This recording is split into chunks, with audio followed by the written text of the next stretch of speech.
Jordan motherfucking Spriggs. Welcome to the Raw Room, brother. I see you got your your band, what is she called? The bandana. Bandana on.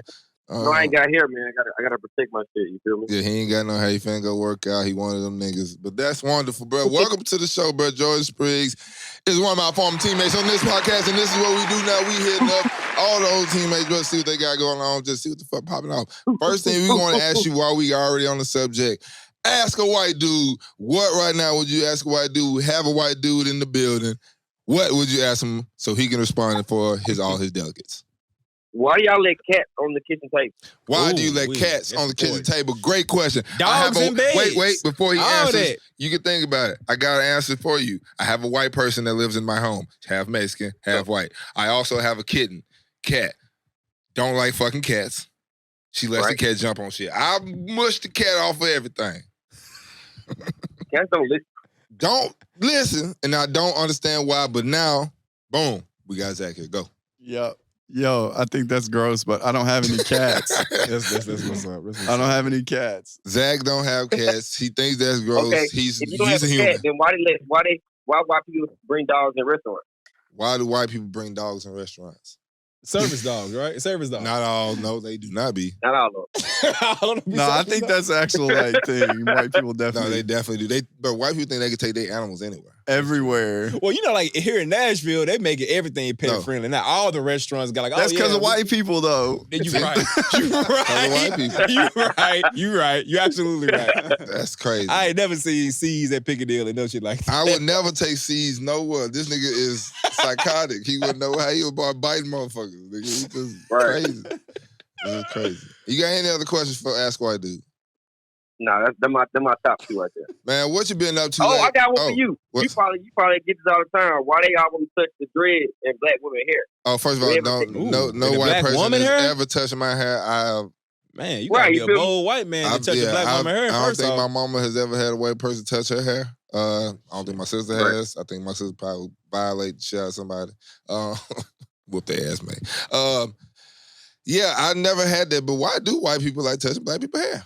I think that's like a young thing, though. Like when you're younger. Man, I take young as in like 5 and under. Yeah, me too. Maybe 5 is pushing it. Cause it's like, nigga, you 5, you ain't been around. Old people touching your hand still. Nah. They be, it looks so pretty. How'd you get it like that? Looking at it. I be having chick with me and they'll reach and touch their hair and they be like, what you doing? Oh, nah, hell no. You better not try to touch my head. I got a question for both of y'all. It's a spider, nigga. I got a question for both of y'all. We got 2 football players on. So this goes to my question back to the Kyrie thing. And the fans, like heckling, right? Do you believe that basketball players or football players has it worse when it comes to fans heckling? Who has it worse? When it comes to fan heckling? Yeah. It depends. You playing in the Alabama Stadium or you playing in a goddamn... That is true. That is true. I ain't thinking about that at first. Alabama LSU Stadium ain't nothing. I don't care what no NBA thing. Yeah, I ain't gonna lie. It depends on where you at first, and then we can talk. Like, I just went to Texas A&M a couple of weeks ago, and it was the most holiest, nicest place I ever been. But you go down to Baton Rouge or T-Town, nigga. It's different. Yeah. It's different. But they'll look up some shit and talk crazy about your shit. I feel like, I was going to say basketball just because of proximity. I was thinking that at first. Fucking close. I was thinking that at first, but I don't think in basketball, bro, shit like the Malice at the Palaces happen. Shit like that happens. So I don't really think people choose. I think people choose their words a little wiser when it's open field. Football, they folks take crazy shit because what nigga jumping up the wall going? It's a lot to do. They not getting away with saying the N-word at basketball games. Talking, in football games, you can get away with saying literally anything. As long as you don't get caught. I see what you're saying. So like the fans are worse in football, but it's just harder for the players in basketball, is what you're saying. Yes. That makes sense. Yeah, that makes sense. Because you're right, like in the football game, they can really get say shit off. They can talk to you the whole full court, nobody will ever know. That's true. Hear. Right. That's true. Unless literally the camera has to catch them at the time. Ain't nothing close to them tunnels though, man. They don't show them shits like that too. They don't. That's when they gonna give it to you.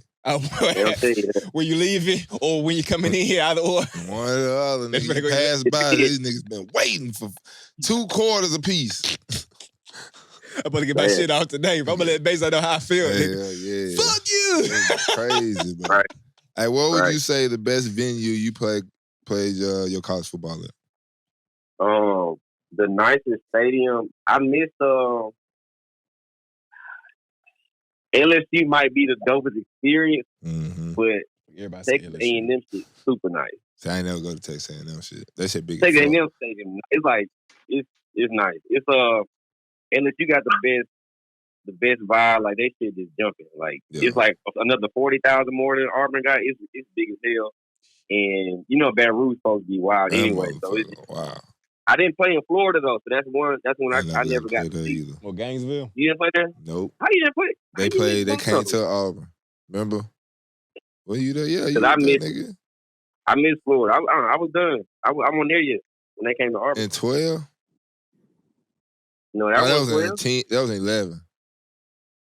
No. Yes, it was. That was championship. We didn't play in the championship year. I know. In 2011, though, we played them. Maybe it might be. I wasn't red-shirted. I might be red-shirted. It had to be if I enjoyed it. Speaking of, tell the guys here about what it is and the listeners, the life of a red shirt freshman.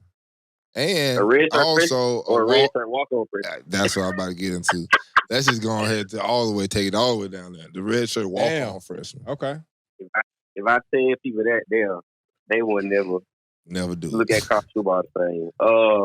But shit, Friday night. So we off Thursday. We finished Thursday practice early, about 6:00. That's the early day of the week. Yeah. Shit. Hear that? Everybody else going out and having their little fun or at least relaxing and sleeping Friday morning. I'm pushing boards at 6 in the morning before class. Them folks gotta go work out because they ain't playing. So they gotta work out. So then, it ain't no regular workout either. So Saturday morning, we had it again 7 in the morning. I'm talking about we put on at least a good.